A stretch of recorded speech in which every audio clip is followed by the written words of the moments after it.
Je ne suis pas porte-drapeau, je suis un artiste et puis je dis ce que je pense et ça n'est que ce que je pense.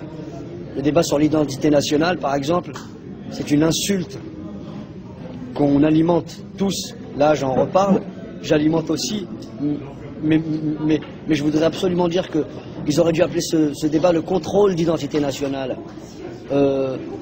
Comment j'ai encore à me justifier d'habiter dans mon pays? C'est schizophrénique. Donc, pointer quels sont les bons Français et quels sont les mauvais Français, ça me dégoûte. Salam, shalom, salut, voici une nouvelle vidéo de la street télé virtuelle, le thème, le comique Jamel Debbouze. Tout le monde connaît cet artiste, ancien chroniqueur, à Canal+. Aujourd'hui, il est à la fois comique et acteur. Étant apprécié par une très grande partie des jeunes, et moins jeunes qui vivent dans les cités françaises. On peut penser que Jamel Debbouze a un discours, écouté en banlieue. Voilà pourquoi, nous déplorons les propos qu'il a tenus, au journaliste Aurélien Ferenzi, de Télérama. De plus, nous rajoutons que si Monsieur Debbouze trouve schizophrénique l'attitude du gouvernement, la sienne n'est pas meilleure. Écoutons quelques extraits de cette interview, qui a duré près d'1 heure. Télérama.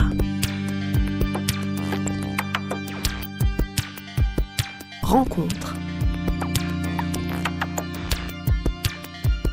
Aurélien Ferenzi. Depuis 2 ans, il s'était fait discret.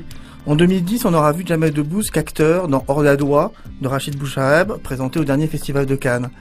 7 ans après son dernier one-man show, 100% de Jamel, il remonte enfin sur scène pour une tournée à travers la France et une longue escale au Casino de Paris du 1er au 20 février. Il promet de nous dire tout sur Jamel, c'est le titre du spectacle. De quoi il parle? Parce que je me sens mieux. Et je te dis, il y a d'autres moteurs qui sont rentrés en ligne de compte. Alors, j'ai commencé par raconter mon univers, mon quartier, d'où je venais, et puis un petit peu le rapport à ma nouvelle vie, tu vois, ce que ça provoque dans la vie d'un gamin de devenir une vedette, une rosta. Et aujourd'hui, je te raconte tout autre chose. J'ai rencontré une femme incroyable, qui est française. Sa famille est catholique, la mienne est musulmane. On a eu un enfant, on l'a appelé Léon. Le bordel que c'était. On est en 2010, hein. On pourrait penser que la mixité c'est un truc, c'est plus un sujet. Eh ben non, l'ami. C'est partout un sujet. Je pense que c'est bizarre que la religion prenne de plus en plus de place. Quand j'étais gamin, nous on s'en foutait, notre religion c'était le foot. On jouait 5 fois par jour au foot en direction de la Mecque. On n'avait rien à foutre de ces histoires, tu vois. Si ça a pris autant de place aujourd'hui, c'est que certainement la politique a déserté à un endroit, tu vois. C'est pas normal que des gamins de 20 piges se retrouvent avec une barbe jusqu'à l'omoplate, des Stan Smith et une djellaba Lacoste, et qu'ils essaient de prôner la bonne parole. Les mecs ils n'ont jamais lu le Coran de leur vie, tu vois. Mais s'ils se réfugient là-dedans, c'est qu'on les a pas considérés. Et d'ailleurs, s'ils se réfugient là-dedans, c'est que probablement les seuls qui leur ont parlé sont des religieux. Alors j'ai pas la solution, mais il y a un truc qui me dérange là-dedans. La religion ne devrait pas prendre autant de place. Moi je suis musulman pratiquement, tu vois. Ouais, je suis musulman pratiquement, c'est ça que je te disais, tu vois. C'est un bon Bourgogne, hein, je te conseille. C'est un bon Bourgogne. Non, ça c'est un Bordeaux, ça, pardon, c'est un Lagune. La Lagune. Et ça, tu vois, ça typiquement, ça c'est un truc. C'est un très bon sujet. Je voulais écrire un truc sur le vin et sur le porc. J'ai écrit d'ailleurs un truc sur le porc avec le Jamel Comedy Club.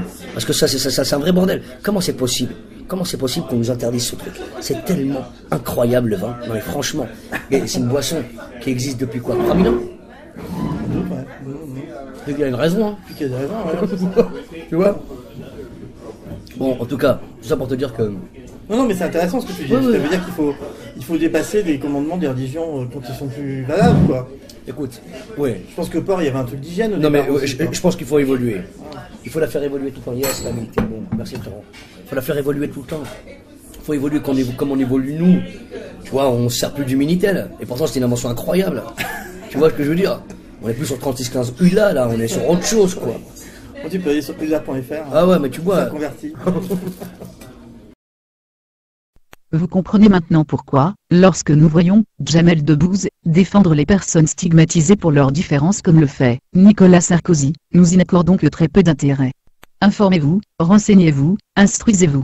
Le combat continue, jusqu'à la victoire. Inch'Allah.